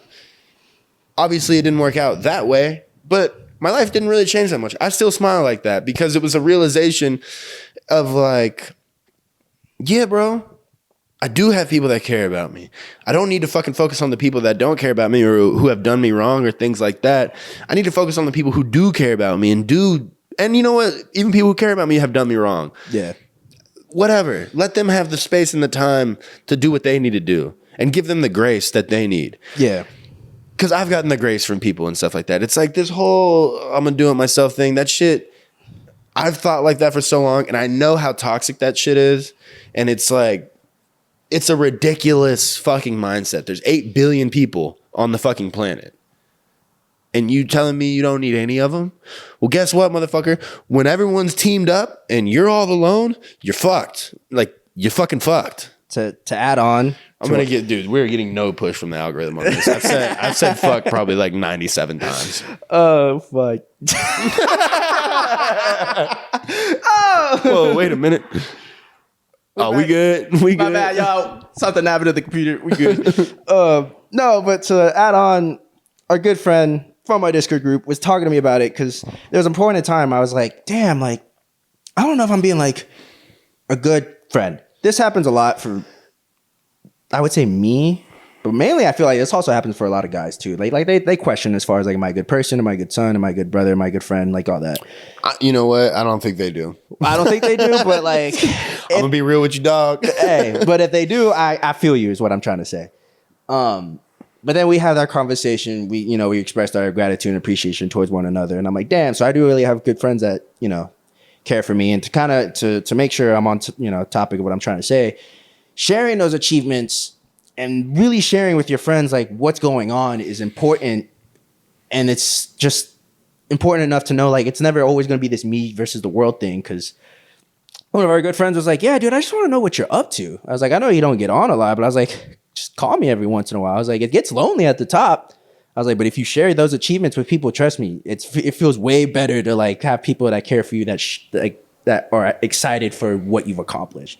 And as soon as I heard that, I was like, damn. I was like, nah, you're right. I was like, I will be better about that, and I need to as a friend, as your friend. And it was just that one moment in realization. I was like, I have to share with people for them to understand, like, I have so many great things going on. I'm also really toxic about this is like, unless there's like no major update, I'm just going to keep it to myself as far as like what I got going on.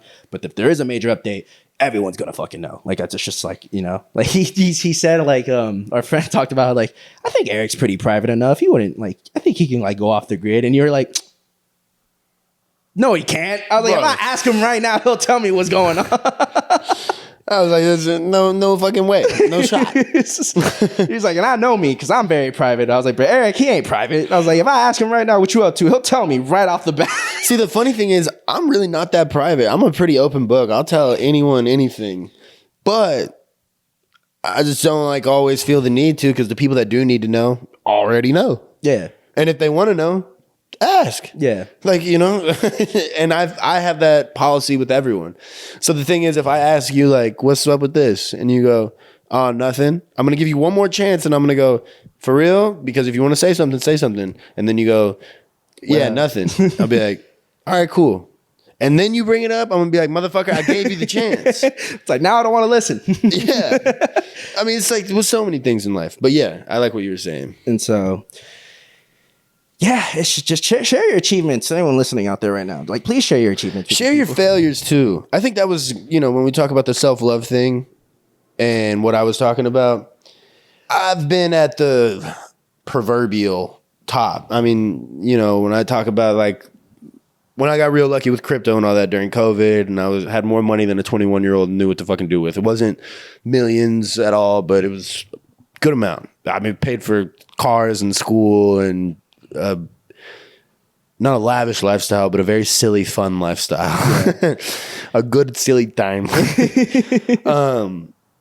And I was at a proverbial top in my life, at least when it came to finances and, whatever. And that was when I was in my most, like, I don't need anybody, fuck everybody, whatever kind of phase.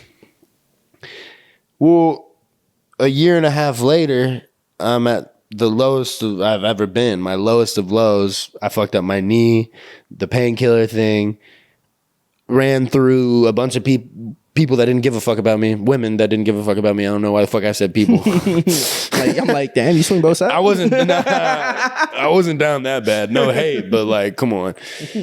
I just don't need that right now. But once I reached that bottom, and probably the same homie that you were talking to is one of the people that found me at that place. Yeah. Literally.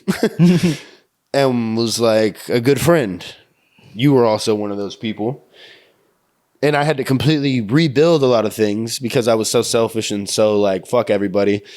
Look, being at the top alone, not that hard. And proverbial top, because there is no actual top of anything. Mm-hmm. Even the greatest fucking sports players or whatever, the record gets broken.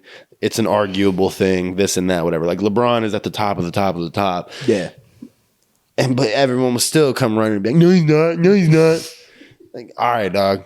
How old are you? How many? Can you dunk? Okay, shut your stupid ass mouth. How many AAU games you play, dog? Yeah. Yeah. Ridiculous. But the top, being at the top by yourself, easy.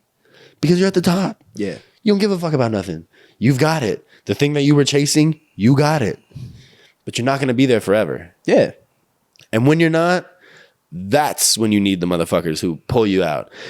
At that point in time, I didn't really have that. I kind of did, but not like, earlier this year. Yeah. And it took me to the lowest of low. Like when we talk about all the rock bottoms, I pretty much hit all of them at that point in time. Mm-hmm. And that thing, like being alone then, that's the thing is like, you don't know what you got till it's gone. That kind of shit. You don't want to do that shit. You do not want to be at the bottom by yourself. Yeah. And that kind of mindset will lead you there. Yeah.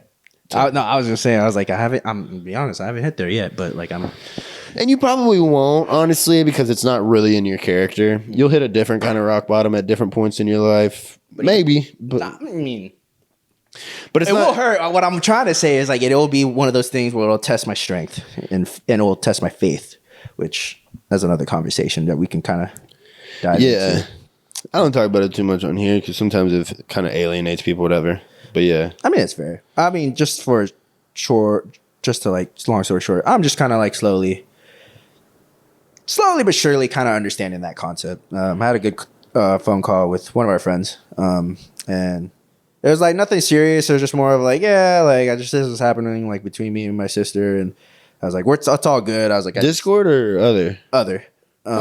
Yeah. So interesting. Yeah. We've talked about this and, he was just like, going on and letting me know, like, it's he weird white? at first. Huh? Is he white? No. Okay, that narrows it down. Is he black? Y'all share the same birthday. Let's just put it at that. Okay. Yeah. So he's black and Hispanic. Yeah. The best of both. For some people, but the best of both. Bet that. Hey, I'm neither of those motherfuckers. I'm just saying, most people see like black and Hispanic, like, good. I'm just like, black and Hispanic. I'm like, hey, I got to knock one of them. I didn't say no. Who the fuck? No one that listens to this shit says, No. We have a lot of black and Hispanic listeners on Mitch Wayne's World, okay? The others that haven't listened to Mitch Matter of fact, I need some more white listeners so we can get some fucking money in this podcast. Anyone that wants to donate to Mitch Wayne's World, please call us in the arms of an angel. No, I'm just playing. So we were so serious almost all podcast just for me to do that. I don't need to explain myself. All right, long story short, we had a good talk and he was just telling me like, in moments like that, it will test your faith. It'll just kind of like, give you times where you just kind of like talk out loud and just be like, at the end of the day, pray about it and just say, hey, I know you got me. And that's what I'm just trying to grasp that concept because I believe there is such a thing, but we don't have to talk about that on the Yeah, I mean, talking about faith in general is good. Faith is good. It's important. Faith on whatever you believe in is important. Obviously, I have my beliefs, and I think my beliefs are correct. But who am I to say that? And also, too, my beliefs don't necessarily... For me to judge another person for their beliefs goes directly against my beliefs. So therefore, I just don't do it. But that is one of those things. The last thing that I want to finish on, and I don't think we need to go too far into this, but what was your stupid ass take on Interstellar? I was trying to explain it to someone, and I remember it was so fucking stupid. It was so fucking stupid that I couldn't even remember and explain it. To be fair, we were so drunk. If you can remind me of what I said, then I'll either A, Dude, it was so dumb that I blocked it out of my memory. Then yeah, that shit pissed me off. Then it was that dumb. I literally was in the Whataburger drive-thru after that. And my veins were popping. My forehead was red. Motherfucker, I'm tan enough to where I don't get red. When you ever see me be red? When you're burnt? Once a year. That's it. I don't get red. Yeah, we were really drunk, which is funny because there's also a picture of that night, and I was about to show it to you before this. I was like, when did we take this? Which picture? When we were at the tavern. In the mirror? No. I'll show you later after this. It's nothing crazy. It's nothing crazy either. It's just like, I looked at my phone. Is your penis out? No, God, no. No. Is my penis out? No. Is someone else's penis out? Long story short, we were talking to some women, and we were just like taking a picture. And I was just like, wait, when did we do this? What? Yeah. I have no recollection of any women that night. Yeah. Hey. No. But anyways, that take, again, if you had a recollection of what I said, I'd definitely either would correct myself or say like, oh, wait, no, I'm totally wrong. If that's the case, I was super drunk. I don't know what the fuck I was talking about. It was definitely stupid then. Oh my God, he's going back on it.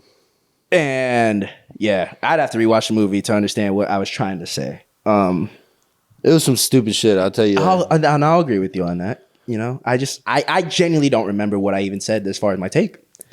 If you haven't seen Interstellar, by the way, go watch it. It's a really good movie. Watch it short, by the way, too. Yeah, let's say if you haven't seen Interstellar first, go watch my short, and then go watch the movie. Matthew McConaughey. I said Matthew McConaughey. Hey, hey, stuff. bitch. Great actor. Anne Hathaway's a really great supporting character. Overall, good stuff. Good quotes and lines to take away from that movie too. Yeah. And so, what is it? What's the quote that I put in my short? The only way humans have figured out how to get somewhere is by leaving something behind. Yeah. Oh, he's like, trust me, daddy. No, that shit, because that was like, I went and watched that at the exact time that me and old girl like decided to split again. Mm-hmm.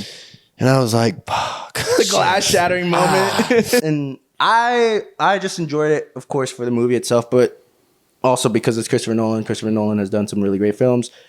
Also because of the idea of that time. I need to watch Tenet. I also need to watch Tenet. We should watch You haven't seen it? I haven't seen it. We should watch Tenet together. But for Interstellar, the concept of time and the race against time and being in space and finding planets to be habitable and the obstacles they go through that entire movie, I can't even really describe it. It's just so good. I teared up. I'll be honest about that. It was like a point in the movie. Teared up? I was crying like a little bitch. Teared up. I was like, I haven't had a movie that made me bawl, but I definitely had movies that made me tear up. I'm like, fuck. Bro, that one got me like a motherfucker. Because, bro, the multiverse thing, all these different things. I mean, yeah, the video that I made, I'm going to try to link it. I don't know if you can link shorts in normal videos, but I'm going to try to link it because, like, it's like, yeah, what would you do for love? Yeah. Go through a black hole. Because the whole, like, they do all the science and all that shit. But then it's also, like, love, like, beat it all. And I was always this person who was so, like, and I still can be to this day, of, like, love is fucking for pussies. And, like, love whack his head, boy.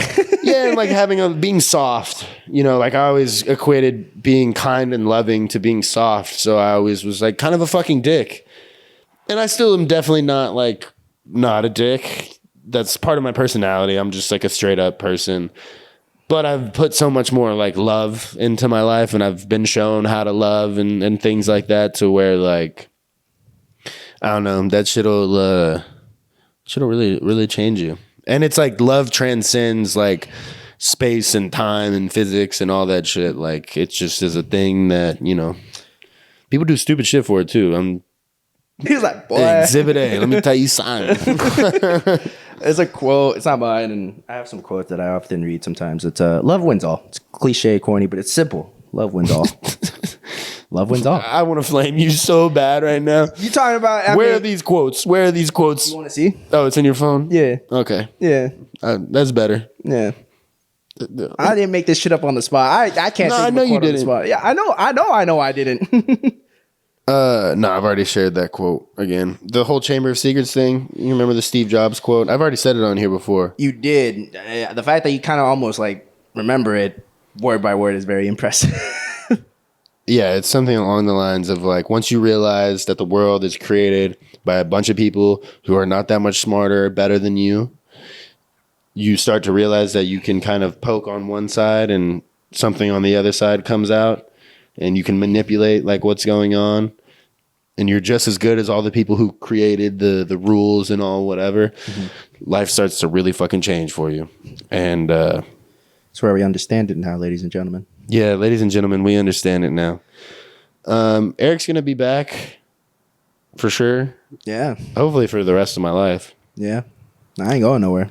At least for now. I mean, hopefully. Nah, you never know. Life's crazy. Life is crazy. I talked about this. The idea of moving somewhere if the opportunity arises of the opportunity benefits. But that doesn't mean you're not in my life. I mean, like, no, yeah. We talk fucking drone could just run up in here with a Temu drone with C4 strapped to it, could come up in here and just blow both of our heads off. Speaking of drones, one time. Oh God. No, I can't even say one time. This happened like 2-3 days ago. My dad went to go check on my neighbor, and my neighbor, I guess, didn't recognize my dad. And he called the cops, and I came home. Old neighbor? Huh? Old neighbor? Like Alzheimer's? Yeah. And he called the cops. White? Yeah. Damn Mexican coming into my house. Dude, that's too good. And your dad's just like, bro, I'm fucking trying to help you out. I was just trying to make sure you good. But what's trippy about it was I get home because I stopped at the Quick Trip. I come home and Richardson Police Department, the squad car's behind my sister's car. And I'm like, what the fuck's going on? And another squad like car on his fucking knees with his hands behind his head. No, not even. They're just parked there. A squad car goes around the block, and I like go lock it. I walk to my door. I walk to my house, my parents' house, and I was like, hello? My mom's like, hey. I was like, okay, good. So y'all good? And she was like, what? And I was like, so there's a squad car behind my sister's house, our sister's car. I was like, a squad car also went around the block. She's like, what? I was like, yeah. And I forgot something in my car, and I went to go grab it. And the officer goes, excuse me, sir. And I was like, oh, shit. I was like, yeah, hey. I was like, how's it going, sir? And he goes, hey, do you happen to see, I was like, have you seen anything suspicious going on in this neighborhood? I was like, not that I know. I just got home, sir. I was telling my mom the same thing. I was like, other than that, I have no information of like anything suspicious. He goes, okay, we're just going around the block. Someone called earlier saying there was some suspicious activity going on. And as he's telling me that, I hear a drone above me.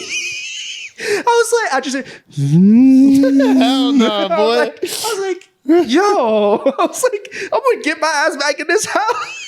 I told my mom, I was like, hey, don't go outside. What happened to your dad? He's good. He was chilling at the house. And then my mom told me, like, she found out, I think, through the website or through whatever, like the neighborhood app.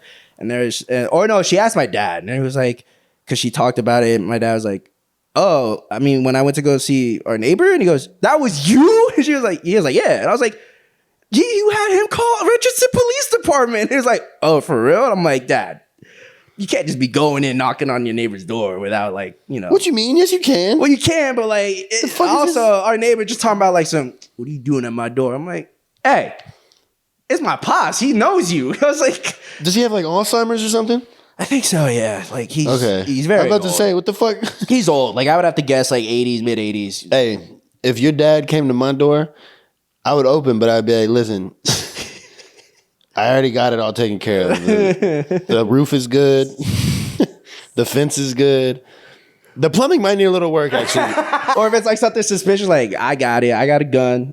Put the machete away. Yeah. Don't worry about it. Yeah. Your dad is the least suspicious fucking person I've ever seen in my life. Oh my God. And in case you're wondering, because I did mention I'm Salvadoran, yes, we all keep machetes in the house somewhere. There's no such thing as guns. Although I'm American, so and I'm from Texas. I'm American as fuck, so I disagree. Yeah, thank goodness. This motherfucker, he's like, nah, my dad has a machete. I was like, bro, a 5.56 will blow a machete out your fucking hand. And I love all my Salvadorans in the world. Like I said, we started this off by saying you're my favorite Salvadoran. I just can't give you, you're not even Salvadoran. You're fucking American, like you just said. Yeah. I mean, 50% of me at least is there. I mean, it's not though. You grew up down the street from me, motherfucker. I know. Culturally, yes, but like No, yeah, but I Yeah. mean that's like me being. Listen, But culturally in the States, no. I love you for who you are. All right. I appreciate that. Thank you. Don't be keeping no machetes in the house. You better keep a fucking Glock 45. That's like the bare minimum for sure. Like there's no reason for me to Glock have a 45 machete. and a 12 gauge. Glock 45 and a 12 gauge. Glock 45 and a 12 gauge. This is not glorifying any sort of racism, violence, or anything. Just because this is towards the end of the podcast, listen. Stay on your P's and Q's. That's what we're generally trying to say. Yeah. Yeah, I guess. Let's keep it PG from there. Stay on your P's and Q's. I think this is where we ended. I mean, we finished our 3 beers each. That was 3. Oh shit, that was 3. Damn. I gotta keep a watch on this kid, man. Nah, I just lose track after 1. That's terrible. That is terrible. We'll fix it going into the new year. Dude, the sunset looks beautiful. It looks gorgeous. I think me and Ricky are gonna head out. This has been an hour and 50 minutes, dog. God damn. And y'all about to listen to this shit? I hope y'all get some knowledge or some great information from this. Probably just part of it, honestly. People be like, "Oh yeah, I listened to your podcast. That one part where you said this." I'm like, so you skipped to halfway through and you watched it. But for real though, I appreciate it. Who the fuck is gonna listen? I don't listen to full podcasts. I do appreciate it though. Everyone who listens to it. I've got like 2 more episodes with 2 more really important people. My birthday's at the end of next month. This is my Happy New Year podcast. So Happy New Year. Happy New Year's. I have a lot of things that I'm really trying to work on and plan on right now. This is, volume 1. There's a lot of interesting things. I've had on people who really matter a lot to me to kind of set the basis for what Mitch Wayne's World is. And I'm really excited for the future. I'm excited for the new year. Ricky? Likewise, love yourself. Take care of yourself. Take care of your peoples. And just have fun. Enjoy life. Life's beautiful in every shape and way and form. So don't overcomplicate it. Hey, God bless. Tune in again to the next episode of Mitch Wayne's World. Ciao. Mitch Wayne's World.